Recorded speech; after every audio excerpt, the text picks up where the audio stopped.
A grandfather's Christmas lights should never summon a military helicopter, but Harold Brennan's did. On a freezing December night in Charlottesville, Virginia, what neighbors thought was just another eccentric display of holiday obsession suddenly transformed into a full-scale CIA extraction operation. Red and blue lights flashed in coded sequences. A Black Hawk descended from the storm clouds. Armed agents stormed through the front door, addressing the 72-year-old retiree not as Grandpa Hal but as Agent Sentinel.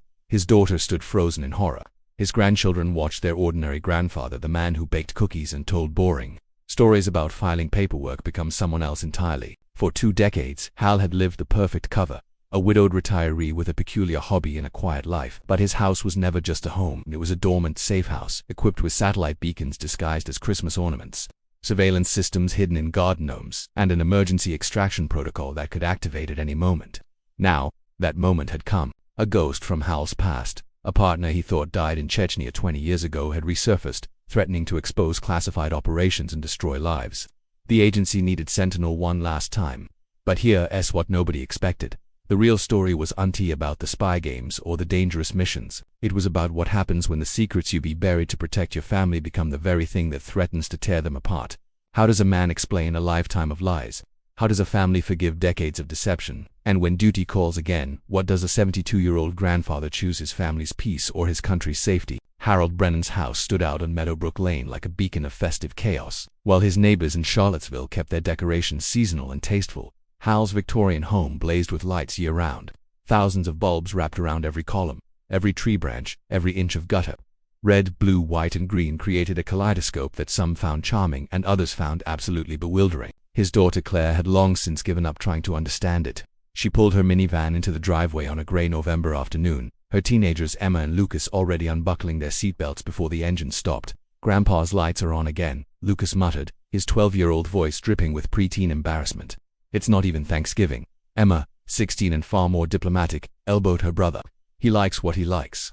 Leave him alone." Claire grabbed the groceries from the trunk and headed toward the porch. Her father had lived alone since her mother passed 5 years ago, and these weekly visits had become routine.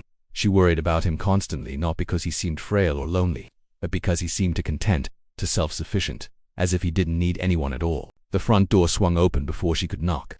Hal stood there in his standard uniform, flannel shirt, khaki pants, reading glasses perched on his silver hair. He looked exactly like what he claimed to be, a retired government bureaucrat who'd spent 40 years pushing papers at some forgettable agency in Washington. "Right on time," he said, his voice warm but measured. Come in. I made coffee." The house smelled like cinnamon and old books. Claire had grown up here, but it felt different now, like a museum of her childhood rather than a living home. Everything was meticulously organized, nothing out of place. Her mother's touches had slowly disappeared over the years, replaced by her father's strange collections, vintage radios, maps of Eastern Europe, books in languages she didn't recognize. "Dad, about the lights," Claire began as she unpacked groceries in the kitchen. "Mrs. Patterson called me again. She thinks it's affecting her sleep." Hal poured coffee into mismatched mugs without looking up. "Mrs. Patterson can close her curtains. That's not the point. It's November. People don't run Christmas lights in November. I'm not people." Emma wandered into the kitchen, already scrolling through her phone. "I think they're cool, Grandpa. Very vintage aesthetic. My friends think your house looks like a movie set." Hal's expression softened. "Well, at least someone appreciates artistic vision." Lucas appeared in the doorway, holding something small and metallic. "Grandpa, what's this?" "I found it in your garage." Claire's blood ran cold. It was a medal, not American, but something else. Cyrillic letters etched into tarnished bronze. Hal moved faster than she'd ever seen him move. He crossed the kitchen in 2 strides and gently took the medal from Lucas's hand.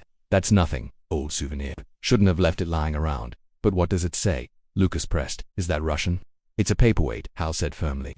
"From a conference I attended in the 80s. Very boring story. Who wants cookies?" The deflection was smooth, practiced. Claire had seen it 1,000 times.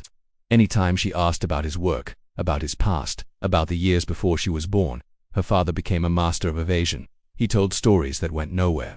He changed subjects. He smiled and offered food. She'd stopped asking years ago, but sometimes, like now, watching him tuck that medal into his pocket with hands that didn't quite shake, she wondered what kind of government bureaucrat spoke fluent Russian and kept Soviet medals in his garage. Emma broke the tension. "Grandpa, tell us about how you met Grandma again." "That story is actually romantic." Hal relaxed slightly. "This was safe territory. I met your grandmother in Vienna, 1978. She was visiting from the States. I was there for work. She got lost trying to find the Schönbrunn Palace. and I offered to help, and you walked her through the gardens and fell in love." Emma sighed. "It's like a movie." "Something like that," Hal agreed. But Claire noticed he didn't elaborate. He never did. The story always ended with the meeting, never with details about why he was in Vienna or what kind of work required him to be in Austria during the Cold War. They spent the afternoon together, comfortable and familiar. Lucas played video games in the den. Emma helped Hal sort through old photographs, trying to convince him to digitize them. Claire cleaned the kitchen and pretended not to notice when her father excused himself twice to check his phone, an old flip phone she'd never seen before, not his regular smartphone. As the sun set, casting orange light through the excessive Christmas bulbs, Claire gathered her kids to leave. Hal walked them to the door, hugging each grandchild with genuine warmth. "Drive safe," he told Claire. Weathers turning, she paused on the porch. "Dad, are you okay? You seem distracted." "I'm fine, sweetheart, just old man worries. Nothing important." But as she drove away, Claire glanced in her rearview mirror. Her father stood in the doorway, silhouetted by those ridiculous lights, watching their car disappear. And for just a moment, he didn't look like a retired bureaucrat at all. He looked like a man waiting for something that worried him deeply. That night, as Charlottesville settled into quiet darkness, Harold Brennan sat in his basement. The Christmas lights outside suddenly flickered, not randomly, but in patterns. Long flash, short, long, Morse code. Hal's jaw tightened. He pulled out the old flip phone and dialed a number he hadn't called in 20 years. It rang 3 times before a voice answered. "Sentinel, we didn't think we'd need to activate you." "What's the situation?" Hal asked quietly. "Compromised asset. Eastern Europe. Your signature's all over it. We need confirmation." Hal closed his eyes. "When?" "Soon. Watch for the signal. Keep your family clear." The line went dead. Outside, the Christmas lights continued their coded dance. Red, blue, white, green, a language only a handful of people in the world could understand. And Harold Brennan, the peculiar grandfather who just wanted to be left alone, knew his carefully constructed retirement was about to shatter. If you want to know what happens when Hal's past comes crashing into his present, make sure you're subscribed to this channel. Hit that like button, drop a comment below, and share this video with someone who loves a good mystery, because what's coming next will change everything you think you know about this quiet grandfather. The signals have started. The extraction is coming, and nothing will ever be the same. 3 days later, the first snow of the season blanketed Charlottesville. Claire had always loved November snow, the way it transformed the city's brick buildings and tree-lined streets into something magical. But tonight, driving toward her father's house at 9 in the evening, the snow felt ominous. Emma had called her, panicked. "Mom, something's wrong with Grandpa's lights. They're going crazy. He sounds weird on the phone. He said not to come, but I think we should check on him." Now, as Claire's headlights cut through the swirling snow, she saw what Emma meant. Her father's house looked like a malfunctioning carnival. The lights weren't just on, they were flashing in rapid, irregular patterns. Red blazing, then darkness. Blue pulsing, white strobing. It looked less like decoration and more like a distress signal. She parked and ran to the front door, snow soaking through her shoes. Through the window she could see her father in the living room, phone pressed to his ear, his face illuminated by the chaotic lights. He looked 10 years older than he had 3 days ago. Claire knocked hard. "Dad, open up." Hal appeared at the door, trying to compose his expression into something calm. He failed. "Claire, what are you doing here?" Emma called. "What's going on? What's wrong with the lights?" "Electrical malfunction. I've got someone coming to fix it tomorrow." "You didn't need to drive all the way out here in this weather." But Claire pushed past him into the house. Something felt wrong. The air was thick with tension. And then she saw it. Her father had packed a bag. A worn leather duffel sat by the stairs, partially hidden behind the coat rack. "Why is there a suitcase by the door?" "Dad, I'm going to visit Jim for a few days," Hal said quickly. Jim was his old college roommate, a convenient excuse he'd used before. "Thought I'd get away while they fixed the electrical issues." Claire wasn't buying it. She looked around the living room more carefully. The furniture had been moved slightly. The family photos on the mantel were turned face down, and on the coffee table sat that old flip phone, screen glowing with a message she could just barely read. "Stand by for extraction confirmation." "Dad, what the hell is that?" Hal followed her gaze, and his face went pale. He crossed the room in 2 strides and flipped the phone closed. But it was too late. "It's nothing. Work-related. You've been retired for 15 years. "What work?" Before he could answer, the Christmas lights outside shifted pattern again. This time they pulsed in a sequence that felt deliberate. Red, red, blue. Red, red, blue, over and over, like a heartbeat, like a warning. Hal's entire body tensed. He moved to the window, pulled back the curtain slightly, and scanned the street. "Claire, I need you to go home, right now. I'm not leaving until you tell me what's going on. This isn't a discussion. Take Emma and Lucas." And he stopped mid-sentence, his eyes fixed on something outside. No, not yet." Claire joined him at the window. First, she saw nothing unusual, just snow, empty street, parked cars. And then she noticed it. A black sedan parked 3 houses down. No snow on the hood, engine running. Someone sitting in the driver's seat. "Who is that?" she whispered. "I don't know." Hal admitted. But they've been there for 3 days. 3 days. Since the lights started malfunctioning. Since her father started acting strange. Claire's heart hammered in her chest. Dad, you need to tell me what's happening right now. The truth. Hal looked at his daughter, really looked at her, and she saw something in his eyes she'd never seen before. Fear, not for himself but for her, for his grandchildren, for the carefully built life he'd created to keep them all safe. My work wasn't filing paperwork, he said quietly. I worked in intelligence operations overseas assignments.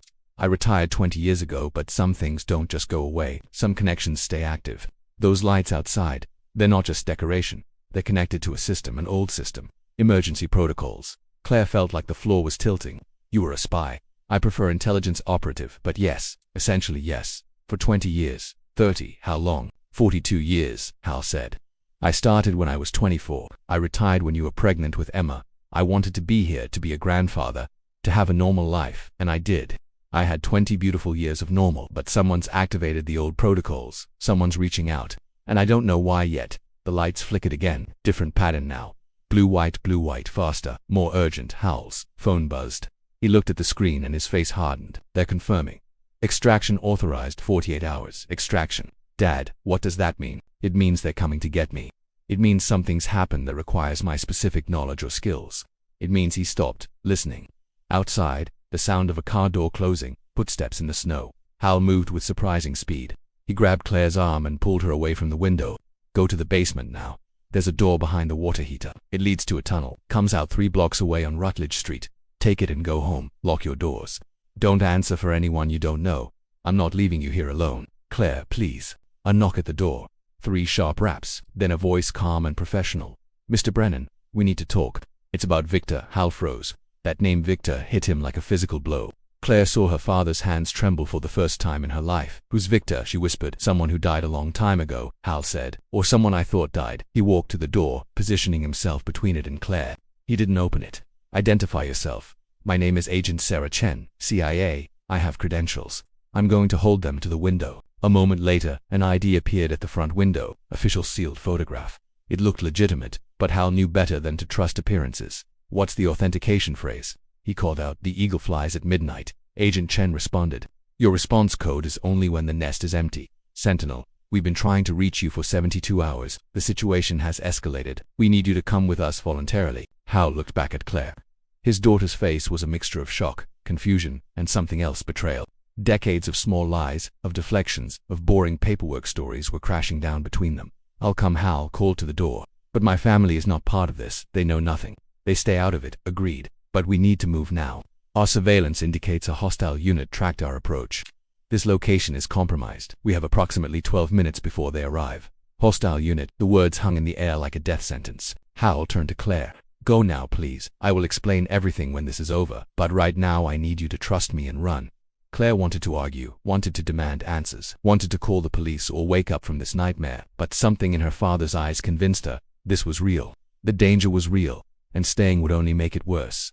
I love you, Dad, she whispered. I love you too, sweetheart. Always have. Everything I did was to protect you. Remember that. She ran to the basement as her father opened the front door. The last thing she heard before descending the stairs was a woman's voice. Agent Sentinel, you're being reactivated. We have a situation with Ghost Protocol assets. Viktor Sokolov is alive, and he's selling your entire operation history to the highest bidder. The basement door closed.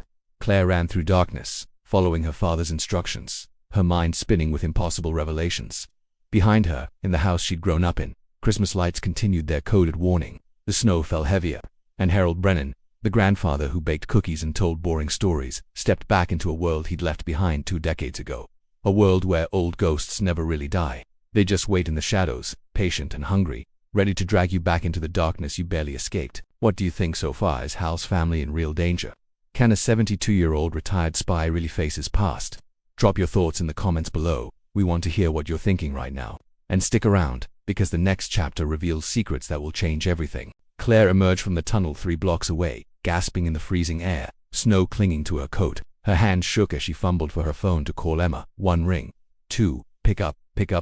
Mom, where are you? What's happening? I'm okay. I'm coming home. Lock all the doors. Don't let anyone in. I'll explain when I get there. But even as Claire said the words, she knew there was no good explanation for this. Her father, her boring cookie-baking Christmas light-obsessed father, was a spy, had been a spy for 4 decades, and now people with guns and government badges were at his house talking about hostile units in compromised locations. She drove home in a daze, checking her rearview mirror obsessively for black sedans or unfamiliar vehicles. The streets of Charlottesville looked different now. Every parked car was suspicious. Every stranger on the sidewalk was potentially dangerous. Her entire sense of reality had shattered in the span of 20 minutes. Emma and Lucas were waiting by the front door when she arrived, their faces pale with worry. Claire pulled them both into a crushing hug, holding tight like she could protect them through sheer force of will. "Mom, you're scaring us," Emma said. "What's going on with Grandpa?" Claire opened her mouth, then closed it. "How do you explain this to teenagers? How do you say your grandfather wasn't who we thought he was without destroying their entire understanding of family history?" "There's been an emergency," she said carefully. "Your grandfather used to do dangerous work for the government, work he never told us about, and tonight some people from his old job came to talk to him. He's okay, he's safe, but we need to stay inside and let him handle it." "What kind of work?" Lucas asked, his voice small. "Intelligence work, overseas operations. I don't know all the details yet." Emma's eyes went wide. "Wait, are you saying Grandpa was like a spy? Like an actual secret agent?" "Something like that. Yes, that's actually the coolest thing I've ever heard," Lucas breathed. "It's not cool," Claire snapped. "It's dangerous. And he lied to us for decades. Do you understand? He lied about who he was, where he went, what he did, everything." But even as she said it, she remembered her father's last words. "Everything I did was to protect you." Maybe the lies weren't selfishness. Maybe they were love twisted into a shape that could survive in a dangerous world. Her phone buzzed, a text from an unknown number. "This is Agent Chen. Your father is safe. We've secured him at an off-site location. You and your family are not in immediate danger, but we recommend staying indoors tonight. Someone will contact you tomorrow with more information." Safe. The word felt hollow. Nothing felt safe anymore. Meanwhile, 15 miles away in an unmarked facility outside Charlottesville, Harold Brennan sat in a bare interrogation room that wasn't quite an interrogation room. They called it a debriefing suite, but Hal recognized the setup: soundproofed walls, cameras in the corners, table bolted to the floor. He'd been in 100 rooms like this on the other side of the table. Agent Sarah Chen sat across from him, a tablet displaying documents and photographs. She was young, maybe 35, efficient and sharp. The new generation of intelligence officers, they relied on technology and data analysis instead of gut instinct and field experience. But Chen had pulled his file, which meant she knew exactly who she was dealing with. "Agent Sentinel," she began. "Or do you prefer Harold?" "I prefer to understand why I've been activated after 20 years of silence." Chen slid the tablet across the table. The screen showed a grainy photograph of a man in his 60s, gray-bearded, walking through what looked like a European train station. "Do you recognize him?" Hal's breath caught. He did. God help him. He did. "Viktor Sokolov," he said quietly. "But that's impossible. Viktor died in Chechnya in 2004. I was there. I saw the aftermath." "You saw an explosion," Chen corrected. "You saw a building collapse. You never saw a body. We recovered remains. DNA confirmation. Fabricated. We now believe Viktor staged his death with Russian FSB assistance. He's been operating under deep cover for 2 decades, selling intelligence to the highest bidder. Low-level stuff at first. Nothing that triggered our alarms. But 6 months ago, he approached a broker in Prague with an offering. Complete operational files from Cold War CIA missions in Eastern Europe. Your missions, specifically." Hal felt sick. How much does he have? Potentially everything. Asset names, safe house locations, methodology, financial transfers. If he releases it, we'll lose 40 years of intelligence infrastructure overnight. Active agents will be exposed. Sources will be killed. It's a catastrophic breach. Why now? Why surface after all this time? Chen pulled up another file. "We think he's being coerced. His daughter Kotya Sokolov, age 34, disappeared 3 weeks ago in Moscow. We have intelligence suggesting she was taken by a Russian organized crime syndicate, the Volkov Group. They're forcing Viktor to sell the intelligence in exchange for her life." Hal closed his eyes. He remembered Viktor talking about his daughter. A little girl back then, maybe 12 years old. Viktor had kept a photograph in his wallet. He'd been desperate to get out, to defect, to bring his daughter to America where she'd be safe. And Hal had left him behind in that burning building in Chechnya. He'd made the tactical call to extract himself and 3 other assets instead of searching for Viktor. Command had supported the decision. Viktor was presumed dead.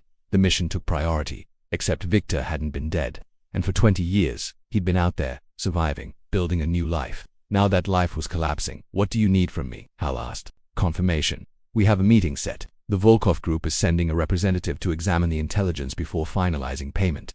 That meeting is in 72 hours in Vienna. We need someone who knows Viktor's patterns, who can identify him definitively.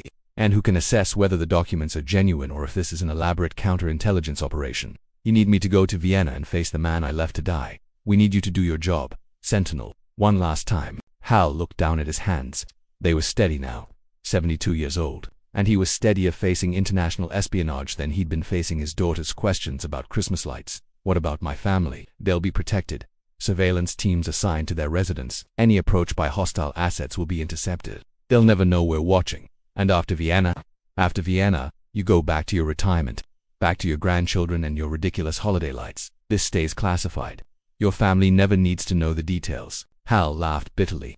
They already know I lied for 40 years. The details won't change that. Chen softened slightly. For what it's worth, Agent Brennan, your file is impressive. You saved a lot of lives, made impossible calls, sacrificed more than most people ever realize. Your family might not understand now, but maybe someday they will. Hal stood up. His knees protested, but he ignored them. When do we leave? Transport departs at 0600 Packlight. Bring your memories. We're about to reopen some very old wounds. As Hal was escorted out to temporary quarters, he looked out the window at the Virginia countryside. Snow covered everything, peaceful and silent. Somewhere out there, his daughter was trying to explain the inexplicable to his grandchildren. Somewhere out there, Viktor Sokolov was making impossible choices to save his child. And somewhere in the middle of it all, Harold Brennan, husband, father, grandfather, and spy, was stepping back into a world he'd thought he'd left behind forever. The Christmas lights in his empty house continued their coded signals, broadcasting to satellites and monitoring stations that the asset was active, that Sentinel was operational, that the game, after 20 years of silence, was back on. Thank you so much for staying with this story up to this point. You're incredible for sticking around, and I promise you the best is yet to come. What we've seen so far is just the surface. Wait until you discover what really happened in Chechnya and why Viktor's survival changes everything. Keep watching. The flight to Vienna was long and silent. Hal sat in business class, courtesy of a CIA cover identity that listed him as a retired consultant for a defense contractor. Agent Chen sat 2 rows back, pretending to be a stranger. 2 more agents were scattered through the cabin. Standard protocol for operational transport. Hal stared out the window at the Atlantic Ocean below, dark and endless. He hadn't flown internationally in 15 years. The last time had been a vacation with his wife to Italy, shortly before she got sick. She'd held his hand during takeoff, laughing at his white knuckles. For someone who flew into war zones, you're remarkably afraid of commercial aircraft, she'd teased. She'd never known the truth. He'd never told her about Chechnya, about Viktor, about the missions that still haunted his dreams. She'd died thinking he was exactly what he claimed to be, a bureaucrat who traveled occasionally for boring conferences. Now, 30,000 feet above the ocean, Hal let himself remember what he'd spent 20 years trying to forget. Chechnya, March 2004. The operation had been routine on paper.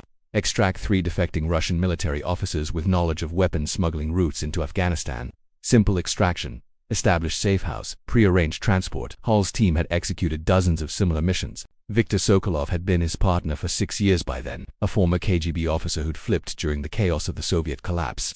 Viktor was brilliant, fluent in 8 languages, expert in infiltration, ruthless when necessary, but capable of surprising compassion. He'd saved Hal's life twice. Hal had returned the favor once. They'd become friends.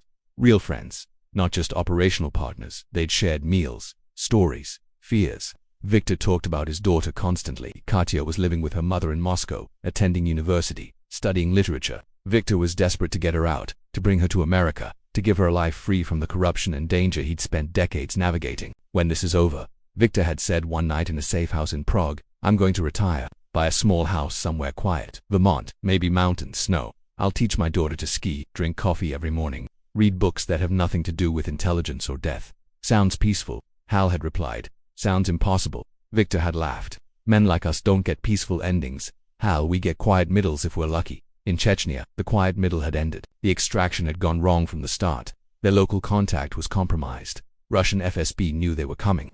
The safe house was surrounded before they arrived. Hal's team had fought their way in, secured the 3 defectors, and was preparing to extract when the building took RPG fire. The explosion was catastrophic. Eastern Wall collapsed. Fire spreading. Radio chatter indicated more hostiles converging on their position.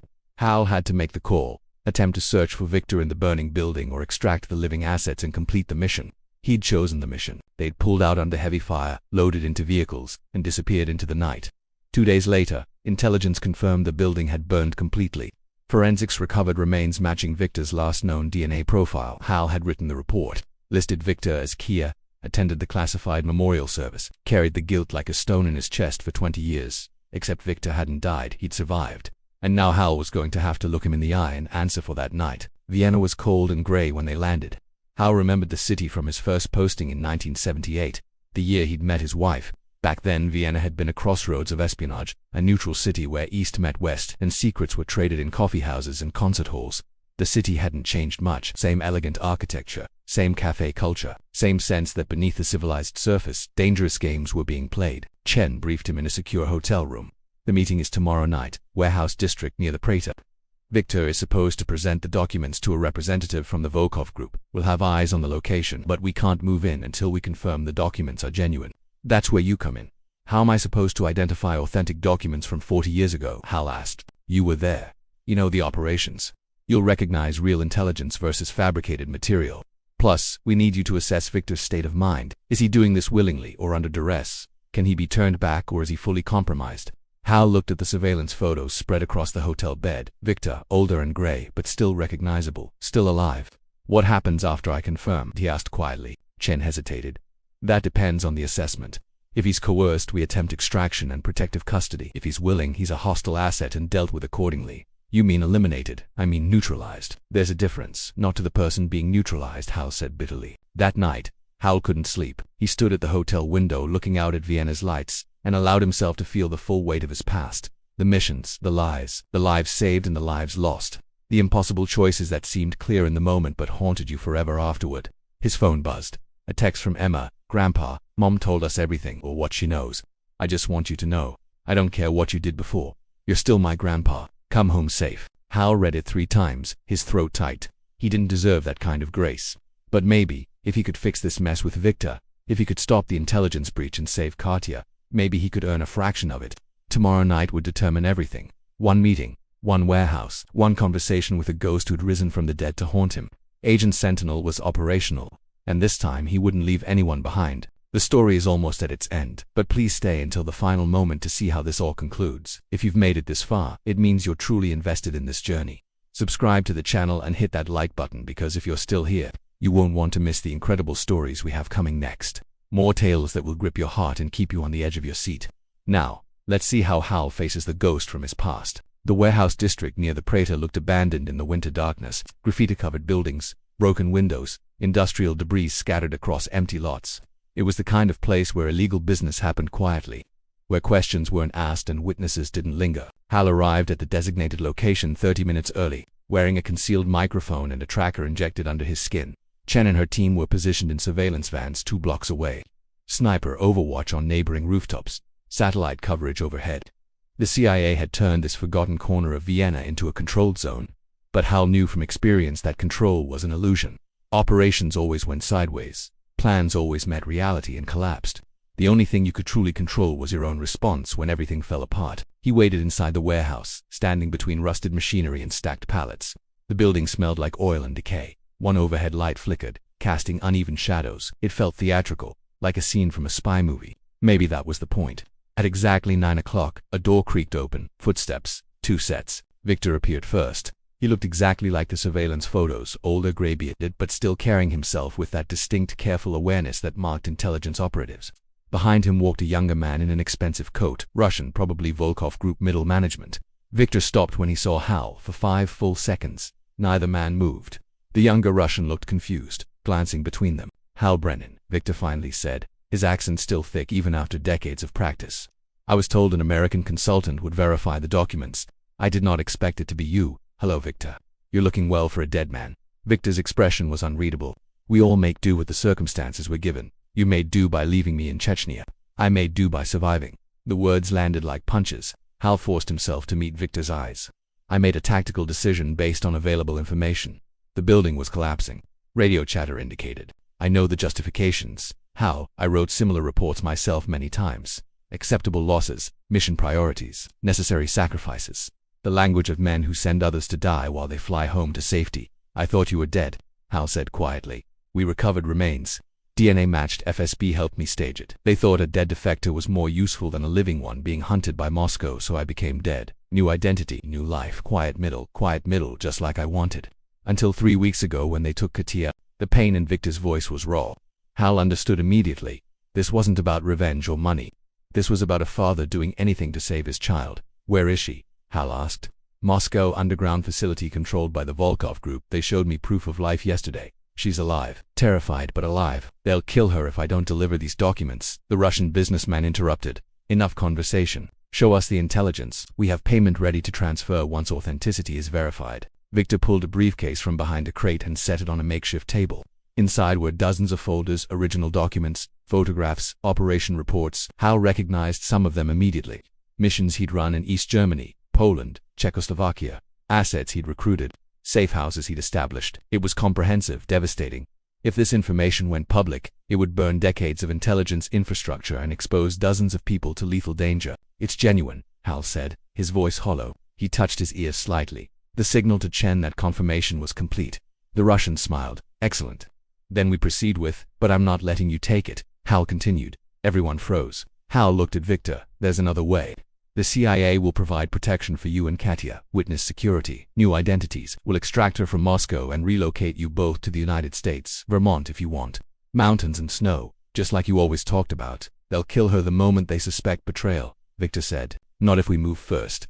We have assets in Moscow. Extraction protocols. It can be done. The Russian reached for a weapon. Immediately, the warehouse flooded with light. Chen's team stormed in from 3 entrances, weapons raised, shouting commands in German and English.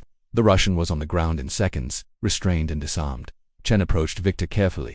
Mr. Sokolov, we can help you, but we need your cooperation. Where exactly is your daughter being held? Victor looked at Hal. After 20 years, after betrayal and survival and impossible choices, the two men faced each other with complete understanding. They'd both been fathers trying to protect their children in a world that devoured the innocent. I'll tell you everything, Victor said. But I go with the extraction team. I'm not abandoning my daughter. The way he stopped, pain flashing across his face. I'm going with them, non-negotiable. Chen glanced at Hal. He nodded slightly. Let him go, Hal said. He's earned it. The Moscow extraction took 18 hours.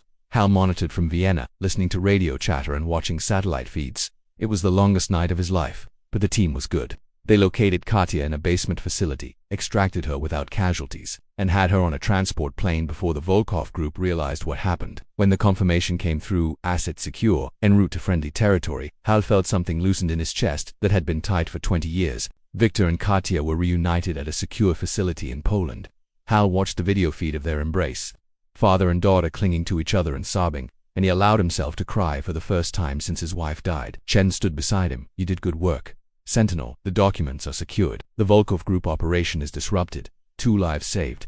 That's a win. It's a start, Hal replied.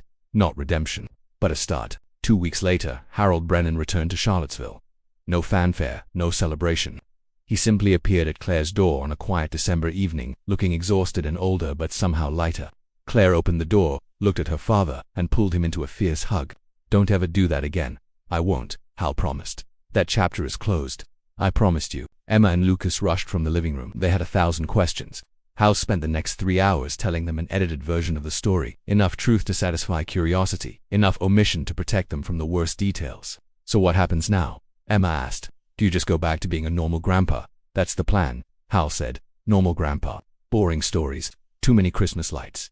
Speaking of which, Claire said, the neighbors want to know if you're keeping that light show going year-round. Hal smiled. Actually, I'm thinking of scaling it back. Maybe just seasonal decorations like normal people. The old system's being decommissioned anyway. No need for signal beacons when there's no one left to signal. But he kept one strand of lights, red, white and blue. Simple and quiet. A reminder of what he'd been, what he'd done, and what he'd finally put to rest. 6 months later, Hal received a postcard from Vermont. No return address, just a photograph of mountains and snow, and 4 words in Victor's handwriting. Thank you, old friend. Hal pinned it to his refrigerator next to Emma's school photos and Lucas's drawings. A ghost laid to rest, a debt repaid, a quiet ending after decades of noise. Agent Sentinel was truly retired now, and Harold Brennan, grandfather and former spy, finally allowed himself to be simply Hal, a man who baked cookies, told stories, and loved his family fiercely enough to have lied to them for 40 years to keep them safe. The Christmas lights glowed softly on his porch. No codes, no signals, just lights, nothing more, nothing less. And in the basement, hidden behind the water heater, the tunnel entrance was sealed with concrete. The past, finally, was buried where it belonged. This story reminds us that heroes walk among us every single day, disguised as ordinary people living quiet lives. Sometimes the most incredible stories belong to those who seem the most unremarkable. Sometimes the bravest choices happen in silence, away from recognition or glory. What did you think of Hal's journey? Did his choices make sense to you? Have you ever discovered something surprising about someone in your own family? We'd love to hear from you in the comments below. Tell us your name, what city and state you're watching from, and what you thought about this incredible story of sacrifice, redemption, and the secrets families keep. If you enjoyed this story, please subscribe to our channel and hit that notification bell so you never miss the next incredible tale we have prepared for you. These stories take hours of research and dedication to bring to you, and your support means everything. And don't go anywhere yet. The next recommended video is appearing on your screen right now. Click it and continue this journey with us. More mysteries, more revelations, more stories that will make you see the world differently. Thank you for being here. Thank you for watching until the very end. Until next time, remember, everyone has a story. You just have to look closely enough to find it.